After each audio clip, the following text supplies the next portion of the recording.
এই তো কয়েকদিন আগে নর্থ সাউথ বিশ্ববিদ্যালয় সেখানকার অপূর্ব পাল আমার আল্লাহ রব্বুল আলামিনকে নিয়ে অবমাননা করেছেন, কোরআনকে নিয়ে অবমাননা করেছেন, এমনকি রসুলকে নিয়ে কটূক্তি করেছেন। আমরা আপনাদেরকে আহ্বান করব, এই অপূর্ব পালের কঠিন সিদ্ধান্ত নিয়ে কঠিন বিচার করতে হবে।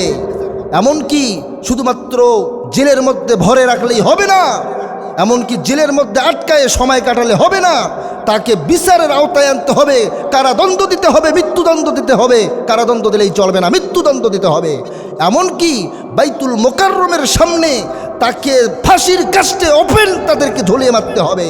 এরকম বিচার যদি আমাদের দেশে হয়, তাহলেই আমাদের দেশে কখনো অপূর্ব পালের মতো শয়তান, এই নাস্তিক আমাদের দেশে ভণ্ডামি, আমাদের দেশে গুন্ডামি, মাস্তানি করার সাহস পাবে না। কথা বলেন ঠিক কিনা?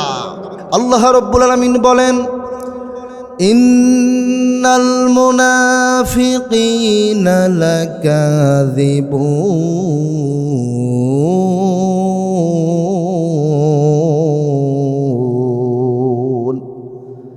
আল্লাহ রব্বুল আলামিন বলেন, মুনাফিককে চেনার জন্য এক নাম্বার বদগুণ হলো মুনাফিকরা অতিরিক্ত মিথ্যাবাদী হয়। কি হয়? মুনাফিকরা অতিরিক্ত মিথ্যাবাদী হয়। আপনারা বলুন তো, আমাদের দেশে মিথ্যাবাদী আছে না নাই? আমাদের দেশে ধান্দাবাজি আছে না নাই? আমাদের দেশে বলুন তো চাপাবাজ আছে না নাই?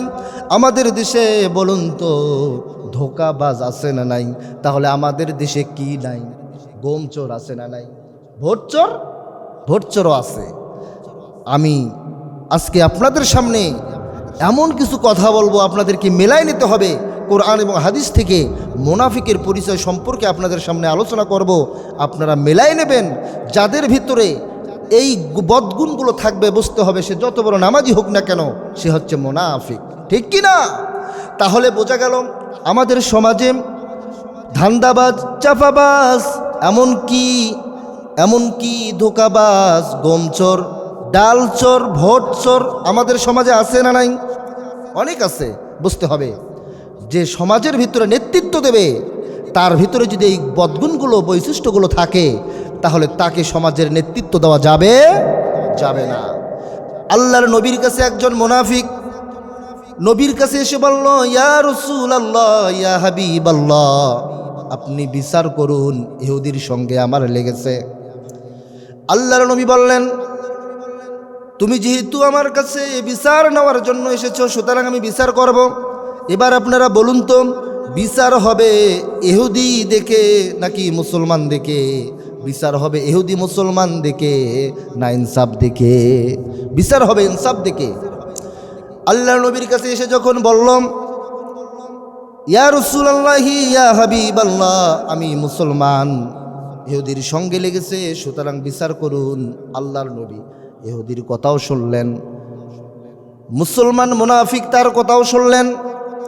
আল্লাহর নবী ইহুদির পার্শ্বে রায় দিয়ে দিলেন, ইহুদির পক্ষে রায় দিয়ে দিলেন। মুসলমানের পছন্দ হলো না।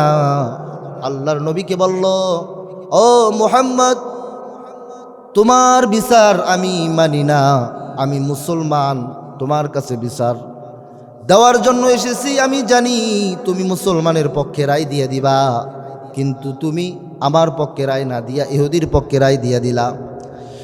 আল্লাহর নবী বিশ্ব নবীর কাছ থেকে যখন চলে গেল ওমর রাদিয়াল্লাহু তাআলা আনহুর কাছে। ওমর রাদিয়াল্লাহু তাআলা আনহুর কাছে গিয়ে বলল, আমিরুল মুমিনিন, খলিফাতুল মুসলিমিন, তোমার কাছে এসেছি বিচার দেওয়ার জন্য। ওমর রাদিয়াল্লাহু তাআলা আনহু বললেন, ও মুসলমান, ও ভাই, কিসের জন্য এসেছো? কি বিচার করতে হবে? ওই ব্যক্তিটি বলল, ইহুদির সঙ্গে আমার ঝগড়া লেগেছে, আল্লাহর নবীর কাছে গিয়েছিলাম, আল্লাহর নবী ইহুদির পক্ষে রায় দিয়ে দিল। এটা কেমন বিচার, কেমন ইনসাফ?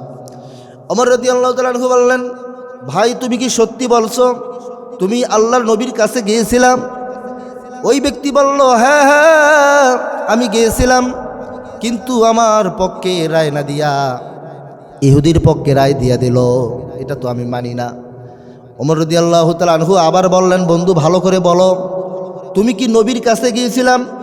আল্লাহর নবী কি সিদ্ধান্ত দিয়েছিল তোমার কি পছন্দ হয় নাই? কয় না না, আল্লাহর নবীর কাছে গিয়েছিলাম যে আমি মুসলমান, আমার পক্ষে রায় আসবে, কিন্তু আল্লাহর নবী যে রায়টি দিয়েছে ইহুদির পক্ষে, এই আইন এই বিচার আমি মানি না।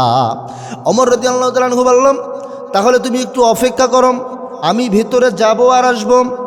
এই যে ওমর রাদিয়াল্লাহু তাআলা আনহু ভিতরে গেল, বলুন তো গেল আর আসলো কি নিয়ে আসলো? অস্ত্র নিয়ে আসলো, তরবারি নিয়ে আসলো। ওমর রাদিয়াল্লাহু তাআলা আনহু ভিতর থেকে তরবারি নিয়ে এসে ওই মুসলমান নামক মুনাফিকের গর্দান দ্বিখণ্ডিত করে দিল।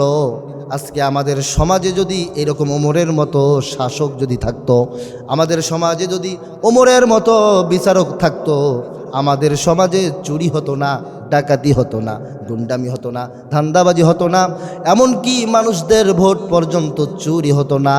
আজকে আমাদের সবচাইতে বড় অভাব হলো ওমরের মতো শাসকের অভাব, ঠিক কি না? মুসলমান ভাইরারে আমার, গভীর মনোযোগ দিয়ে শুনবেন। আজ আমাদের দেশে সব বিচার হয়, আজ আমাদের দেশে সব বিচার হয়, কিন্তু নবীর বিরুদ্ধে কোনো কথা বললে কোনো বিচার নাই। কথা বলেন ঠিক কি না? আজকে নবীকে নিয়ে কটূক্তি করলে কোনো বিচার আমাদের দেশে হচ্ছে না, ঠিক কি না? এই তো কয়েকদিন আগে নর্থ সাউথ বিশ্ববিদ্যালয়, সেখানকার অপূর্ব পাল আমার আল্লাহ রব্বুল আলামিনকে নিয়ে অবমাননা করেছেন, কোরআনকে নিয়ে অবমাননা করেছেন, এমনকি রসুলকে নিয়ে কটূক্তি করেছেন। আমরা আপনাদেরকে আহ্বান করব, এই অপূর্ব পালের কঠিন সিদ্ধান্ত নিয়ে কঠিন বিচার করতে হবে। এমনকি শুধুমাত্র জেলের মধ্যে ভরে রাখলেই হবে না, এমনকি জেলের মধ্যে আটকায়ে সময় কাটালে হবে না, তাকে বিচারের আওতায় আনতে হবে, কারাদণ্ড দিতে হবে, মৃত্যুদণ্ড দিতে হবে। কারাদণ্ড দিলেই চলবে না, মৃত্যুদণ্ড দিতে হবে। এমনকি বাইতুল মোকাররমের সামনে তাকে ফাঁসির কাস্টে ওপেন তাদেরকে ঝুলিয়ে মারতে হবে। এরকম বিচার যদি আমাদের দেশে হয়, তাহলেই আমাদের দেশে কখনো অপূর্ব পালের মতো শয়তান, এই নাস্তিক আমাদের দেশে ভণ্ডামি, আমাদের দেশে গুন্ডামি, মাস্তানি করার সাহস পাবে না। কথা বলেন ঠিক কি না? মুসলমান ভাইরারে আমার, ভালো করে খেয়াল রাখতে হবে, এটা শাহজালালের দেশ, শাহপরানের দেশ, শাহ মাকদুমের দেশ, কোরআনওয়ালাদের দেশ, নবী প্রেমিকদের দেশ, মুসলমানদের দেশ, ঠিক কি না আমার ভাইয়েরা? এজন্য আজকে আমাদের দেশে সবচাইতে বড় গ্যাপ হলো, সবচাইতে বড় আমরা গ্যাপ, সেটা হচ্ছে ওমরের মতো শাসক হারিয়েছি। কথা বলেন ঠিক কি না?